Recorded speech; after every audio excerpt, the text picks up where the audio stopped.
नमस्कार, स्वागत है आपका द न्यूज़ 15 में और मैं हूं आप सभी के साथ अंजलि राठौर।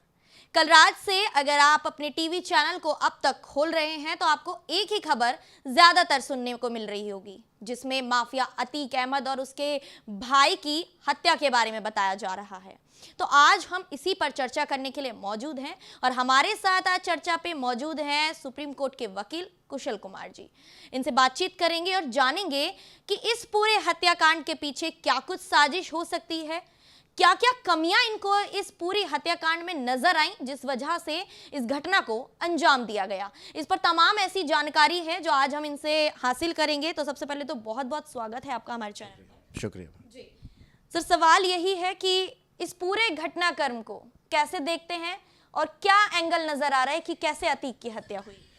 देखिए, घटना तो दुर्भाग्यपूर्ण है और जो भी हुआ ये लाइव मीडिया चैनल पे हुआ है, पूरा देश देख रहा था इसको। और उस समय ये चीज़ होना तो एक जनरेशन्स के लिए ये मैंने खुद भी इतने सालों में नहीं देखा है कि इस तरीके से लाइव टीवी पे ऐसा कुछ हो रहा हो। बट देखिए, असैसिनेशन जो है वो ऐसा नहीं है कि फ़र्स्ट टाइम हुआ है और वर्ल्ड में काफ़ी बार होता आ रहा है और उसका सबसे बड़ा रीज़न है सिक्योरिटी लैप्स। अभी आप थोड़े समय पहले देखे होंगे कि शिंजो अबे जी जो हैं, जो जापान के पहले प्रधानमंत्री रहे, उनका भी ऐसे ही इसी तरीके से करके हो गया था। और इनका तो अब आप देखिए क्या है कि अतीक अहमद और जो इनके भाई हैं, इनका तो इतना क्रिमिनल रिकॉर्ड रहा है पहले से ही। और इस क्रिमिनल रिकॉर्ड से क्या रहता है ना कि जब आप ये सारे घटनाएं कर रहे होते हैं उस समय कई सारे दोस्त तो बनते ही बनते हैं, बट उसमें कई सारे दुश्मन भी बनते चले जाते हैं। तो उसमें जो है पुलिस को उस तरीके से एक सिक्योरिटी का इंतज़ाम करना चाहिए था कि जिससे कि ये हत्याकांड जो हुआ है ये चीज़ प्लेस ना हो पाती। और जो है ये सिक्योरिटी का जो लैप्स हुआ इतना बड़ा, उसके लिए अब जिम्मेदार तो पुलिस वालों को देखिए ठहरा ही रहे हैं सब लोग, और 17 पुलिस वालों को सस्पेंड किया भी है सरकार ने। बट जो ये चीज़ हो गई है उससे तो एक ख़राब संदेश समाज में जाता ही है। एक तरफ जब दूसरी जेल में इसको शिफ्ट किया जा रहा था उस वक्त जो सुरक्षा बल मौजूद था, उसके बाद कैसे पुलिस की सुरक्षा में चूक, किस तरीके से? देखिए क्या है ना कि किसी ने भी ये बात सोचा नहीं था। दूसरा देखिए, मैं बोलना चाहूँगा कि देखिए मीडिया जो है टोटल बाइट कवर कर रही थी जब वो साबरमती जेल से निकला, यहाँ तक पहुँचा। और उसके बाद पूरा का पूरा एक एक सेकंड के लिए हमेशा से मीडिया उसके साथ थी। इवन आप समझिए कि जब वो अपने पर्सनल स्पेस में था उस समय भी मीडिया उसको कवरेज दे रही थी। इतना समय तक मीडिया उसके साथ थी। तो क्या है ना, मीडिया को कोई रोक नहीं सकता है। हाँ, मैं ये ज़रूर कहता हूँ कि आइडेंटिटी कार्ड्स चेक होने चाहिए, हमेशा सब कुछ होना चाहिए, बट ये बार बार नहीं हो सकता है। और उसी चीज़ का फ़ायदा उठा करके, जैसा कि न्यूज़ में आ रहा है कि उसको रेकी किया गया, और बिल्कुल रेकी किया गया होगा, रेकी करके समझा गया होगा कि वो कितने बजे अपने मेडिकल कॉलेज में जाएगा, क्योंकि कितने बजे जो है उसका मेडिकल टेस्ट होना है, और उसके बाद वो कितने बजे उसको बाहर आना है ताकि वो इस समय वो काम कर पाए। और क्या होता है ना कि जब ये फायरिंग्स होती हैं उस समय ना एग्जैक्टली उस at that fraction of second ना किसी को भी आइडिया नहीं होता है कि क्या हो रहा है। तो वो जैसे ही फायरिंग शुरू हुई ना, तो किसी भी पुलिस वाले को अंदेशा नहीं था ना कि कोई भी आदमी इतना बड़ा स्टेप उठा सकता है। तो जब ये एकदम गन पॉइंट ब्लैंक पे रख करके जब ये गोली चलाई गई, तो उसके बाद चलाने के बाद जब वो गोलियां चलती रही तो उस फ्रैक्शन ऑफ सेकंड्स में 10-20 सेकंड के अंदर में किसी को समझ नहीं आया। और क्योंकि समझ नहीं आया इसी कारण से कुछ भी एक्शन नहीं हो पाया, और उसके बाद उन्होंने खुद ही सरेंडर कर दिया। तो देखिए, इसमें 2-3 चीज़ें हो सकती हैं। इसमें ये हो सकता है कि जो इनके पुराने जो इनके गैंगवार चल रहे हों उन्होंने ये काम करवाया हो, क्योंकि देखिए क्या होता है जब बुरा दिन आता है तो उस समय कोई साथ नहीं देता है। तो अब क्या है, इनका बुरा दिन आ गया था तो उसका फ़ायदा उठा करके किसी ने इनको मार दिया। सेकेंडली ये हो सकता है कि पुलिस का जो लैब्स है वो थोड़ा ज़्यादा बड़ा हो, जिसके कारण से ये एक्शन लेने में कोई दिक्कत ना उनको लगी हो। बट पुलिस के लैब्स मुझे नहीं लगता है कि इस केस में ज़्यादा बड़ा था, क्योंकि हम खुद ही देख रहे हैं कि 2 आदमी के ऊपर कितना सिक्योरिटी लगा हुआ है, लाखों लाख रुपए का खर्चा है। तो ये जो घटनाक्रम जो है ये काफ़ी दुर्भाग्यपूर्ण तो है ही, बट इस पे जो है कुछ अच्छा सख्त कदम उठाना चाहिए सरकार को, ताकि जनता में भी एक ऐसा इन्फॉर्मेशन जाए कि पुलिस के कस्टडी में जो रहता है उसके साथ ऐसा नहीं हो सकता है। अब इस पे राजनीति तो शुरू हो चुकी है और राजनीतिकरण के कहीं ना कहीं ये भी कहा जा रहा है कि सुप्रीम कोर्ट की निगरानी में जांच हो। अब जो घटना हो गई है अब उसकी जांच भी सुप्रीम कोर्ट की निगरानी में होनी चाहिए। देखिए क्या है ना कि बहुत पहले की एक कहावत है जो ये कहती है कि power tends corruptly but absolute power corrupts absolutely. तो उसमें क्या है कि जब यहाँ पे ये आ रहा है ना कि इन लोगों को दो पॉलिटिकल पार्टी है, उनको तो एक बहुत बड़ा मुद्दा मिल गया है कि पुलिस कस्टडी में ये डेथ हुई है। और क्योंकि पावर इतना सरकार जो है उसको इतना पावरफुल शो किया जा रहा है इस समय कि लोगों को ये लग रहा है कि ये सरकार भी कहीं ना कहीं करवा सकती है। अगर ऐसे एक्शंस होते हैं तो 2019 में जो हैदराबाद का रेप केस हुआ था, जिसके बाद GS money versus union of India करके जो पिटीशन लगी थी सुप्रीम कोर्ट में 2019 में, उस पर सुप्रीम कोर्ट ने जुडिशियल इंक्वायरी का ऑर्डर दिया था। तो अगर सुप्रीम कोर्ट में ये पिटीशन आती है तो वहाँ पे इस पिटीशन को एंटरटेन किया जा सकता है और सुप्रीम कोर्ट ऑर्डर कर सकती है जुडिशियल इंक्वायरी की। वो बड़ी बात नहीं है, ऑर्डर कर सकती है जुडिशियल इंक्वायरी की। लॉ कमीशन भी उसके लिए परमिशन देता है।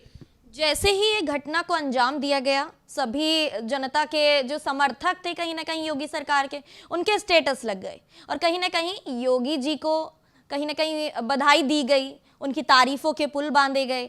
लेकिन एक तरफ पुलिस की सुरक्षा में चूक जो दिखाई दी, उस पर सवाल भी खड़े हो रहे हैं। तो दोनों को आप किस तरीके से देखते हैं? देखिए क्या है कि अगर आप देखिएगा ये जो पूरा घटनाक्रम, क्योंकि लाइव कैप्चर हुआ है तो हर एक इंसान के मोबाइल में है और सोशल मीडिया तो आजकल बिल्कुल आग की तरह में लोगों के पास पहुंच जाती है। तो क्या है ना, इसमें आप देखिएगा कि उन्होंने मारने के बाद ना कुछ नारे भी लगाए। अब क्या है, वो नारे को जो है हम लोग पर्टिकुलर किसी रिलीजन से जोड़ सकते हैं, लेकिन आप ये समझिए कि कोई भी आदमी जो हत्या कर रहा है, वो हत्या करने के बाद वो नारे लगा रहा है, तो इसका मतलब कि कोई भी आदमी अगर किसी की हत्या करने के बाद किसी का भी नारे लगाएगा तो वो रिलीजन फंसता चला जाएगा। तो कोई भी आदमी जो ये हत्याकांड करता है ना, तो जो जिसके पास इतना विल पावर होता है ना, मैं काफ़ी गैंगस्टर्स लोग का केस भी देखता हूँ, तो मेरे को समझ में आने लगा ना कि इनका जो माइंडसेट है ना वो बड़ा अलग हो जाता है। उनको फ़र्क नहीं पड़ता है कि वो क्या कर रहे हैं क्या नहीं। और अगर वो एक प्री मेडिटेटेड माइंड से आते हैं ना, तो उनको ना एक आइडिया होता है कि मैं जैसे ही मारूंगा ना, तो मैं अगर ये नारा बोलूँगा ना, तो कल को ना एक रिलीजन में ये हवा जाएगी कि हमने इसलिए मारा है, जो कि मुझे नहीं लगता है कि इस मामले में सही होगा। क्योंकि अगर ऐसे तो आप ये समझ लीजिए कि कल को वो मार रहा है और मार करके मेरा नाम ले ले, मार रहा है मार करके किसी और पॉलिटिकल पार्टी का नाम ले ले, किसी और का नाम ले ले, तो इसका मतलब ये थोड़ी है कि वो उसको इन्फ्लुएंस किया है। तो इससे पॉलिटिकल पार्टीज तो देखिए बेनिफिट उठाएंगी ही, सरकार के ऊपर भी बात आएगी ही, क्योंकि इतना बड़ा जो है घटनाक्रम हो गया। जुडिशियल लैब, ये पुलिस का जो सिक्योरिटी लैब्स है, ये तो बहुत बड़ा है ही। बट इस पे जो है कड़ा एक्शन सरकार ले रही है और सरकार ने 144 भी लगाया है इलाहाबाद में, और पूरे यूपी में जो है हाई अलर्ट घोषित है।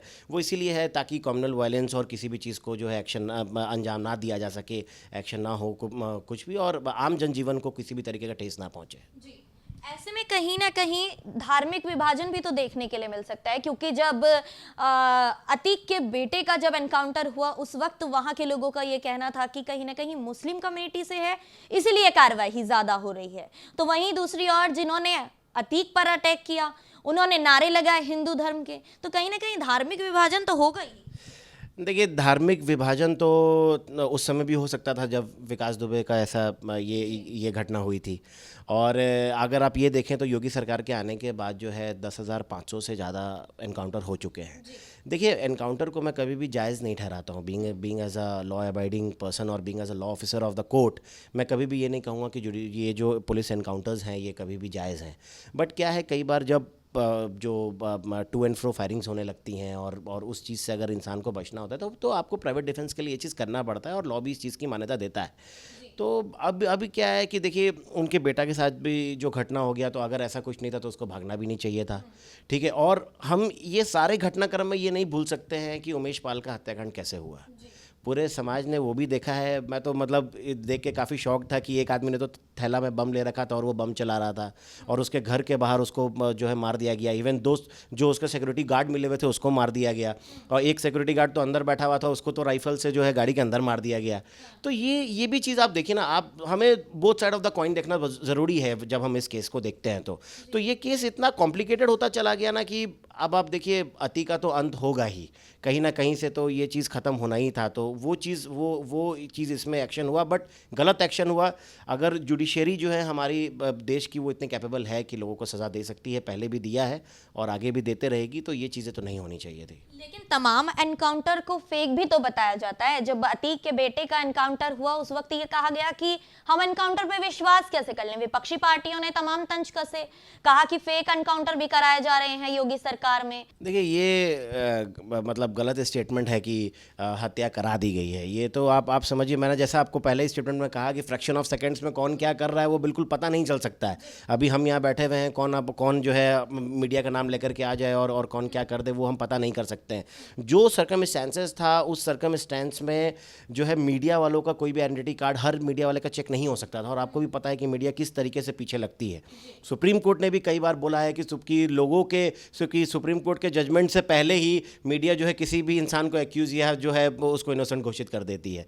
तो वो जो मीडिया ट्रायल का जो एक चलन चला है हमारे देश में वो काफ़ी घातक है, जिससे ये सारे एक्शंस जो हैं हो रहे हैं, और कहीं ना कहीं इस पे मीडिया पे भी नाम आ रहा है कि यार मीडिया जो है इतना पीछे लगती है, इसी कारण से कोई भी चेक नहीं कर पा रहा है। और सेकेंडली देखिए क्या है ना कि आप ना जो ये सुप्रीम कोर्ट के भी जो एक्शंस हमेशा रहे हैं, सुप्रीम कोर्ट ने हमेशा कहा है कि जुडिशियल जो एनकाउंटर है वो सही नहीं है। और ये जो एनकाउंटर यहाँ पे पुलिस की तरफ से जो उसके बेटे का हुआ, क्योंकि ये तो एनकाउंटर हम कहेंगे नहीं, ये तो देखिए हत्या है। तो ये जो एनकाउंटर उसके बेटे का हुआ, तो उसमें तो आप देखिए कि वो पूरे तरीके से रिपोर्ट आ रही है कि उधर से भी फायरिंग हुई, इधर से भी फायरिंग हुई, और तब जाकर के उसकी जो है एनकाउंटर किया गया। तो और जो है ना, इससे एक सबसे बड़ा रीज़न सामने ये भी आता है ना कि विकास दुबे के जब मैटर में हमने इंक्वायरी करवाई तो उसमें वो चीज़ सही साबित हुई। तो इस चीज़ का जो है ना फैक्ट को प्रूफ कौन करेगा, क्योंकि उस समय तो जगह पे कोई था नहीं। तो वो तो जो देखिए अपोजिट पार्टी है या मैं हूँ या कोई भी है, वो तो इल्ज़ाम तो लगाएगा ही, बट अब जो सच है वो तो फिर वहाँ पे जो लोग थे उन्हीं को पता है, वो तो जुडिशियल इंक्वायरी प्रूफ करेगी। ऐसे में जो आम जनता है उनको ये समझ में नहीं आता कि एनकाउंटर किस प्रक्रिया के आधार पर कराया जाता है, किस व्यक्ति का कराया जा सकता है और किसका नहीं कराया जा सकता। इसको जरा क्लियर करिए। देखिए एनकाउंटर तो हमेशा किसी ना किसी दोषी का ही होता है, हिस्ट्री शीटर का ही होता है। क्योंकि क्या है कि जो कोई भी आदमी जो हिस्ट्री शीटर हो जाता है ना, वो उसका एक साइकोलॉजी बड़ा अलग हो जाता है, उसको फिर डर नहीं लगता है। और जब सोसाइटी के लिए कुछ भी चीज़ हानिकारक हो जाती है ना, तो उस चीज़ के लिए अगर वो चीज़ बार बार होते रहती है, तो उस चीज़ के लिए देखिए पुलिस को एक्शन लेना पड़ता है। क्योंकि पुलिस को भी अगर वो सामने से या तो वो आपको मार देगा या तो आपको उसको मारना है। और आपने देखिए कई बार पुलिस पे एक्शंस हुए हैं, बिकॉज अगर देखिए पुलिस ये एनकाउंटर्स को जायज़ ठहराते रहेगी तो ये ऑथोरिटेरियन गवर्नमेंट की तरफ मूव कर जाएगा कि आप एक लीडर को खुश करने के लिए ये काम कर रहे हैं, ऐसे कर रहे हैं, वैसे कर रहे हैं।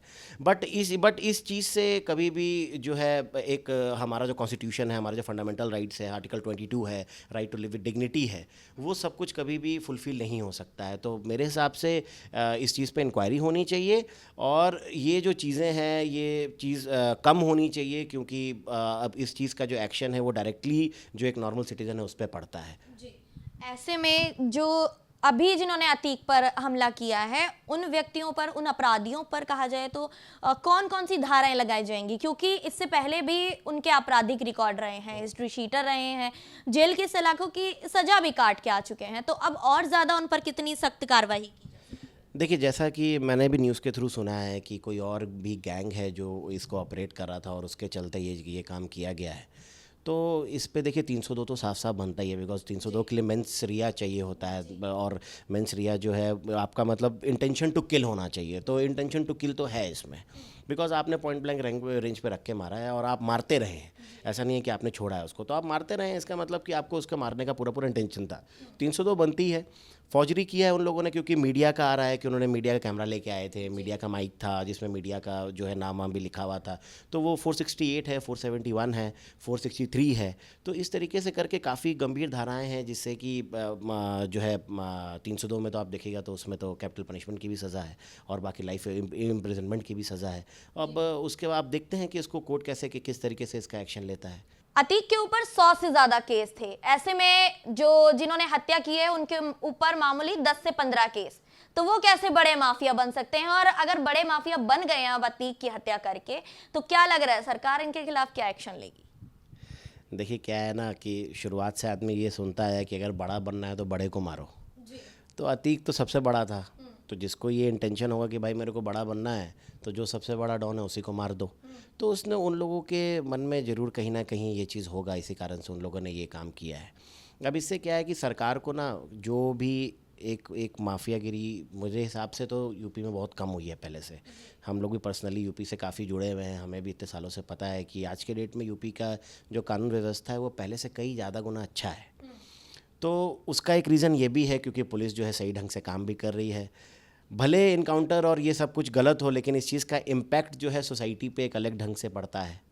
तो वो सोसाइटी देख रही है, आम जनता देख रही है, उसको समझ में आ रहा है कि क्या हो सकता है। अगर ये देखिए अतीक के जो बेटे का इनकाउंटर हुआ या जिस तरीके से ये चीज़ हुआ, विकास दुबे का हुआ, आप ये देखिए कि ये लोग ना कोई आम आदमी नहीं थे। विकास दुबे को देखिए आप, 20-20 आदमी को उसने जो है मार दिया, और 20 वो आदमी भी नहीं थे, पुलिस वाले थे। आप देखिए कि वो लोग थे। आप अतीक अहमद को देखिए, अतीक अहमद के बेटे को देखिए। ये लोग पोषित माफिया लोग हैं, ये लोग तो मतलब सरकार चलाए हैं इन लोगों ने।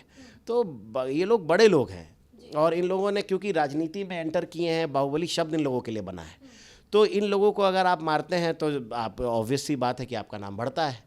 तो छोटा जो क्रिमिनल रहता है वो मार करके अपने आप को बड़ा बनाना चाहता है। बट मुझे लगता है कि सरकार को इस चीज़ पे काम करने के लिए जो है काफ़ी एक्शन लेना चाहिए कि कोई भी आदमी जो है इस चीज़ से पनप ना पाए, और मुझे पूरा भरोसा है कि सरकार जो है उस पर अच्छे से काम करेगी।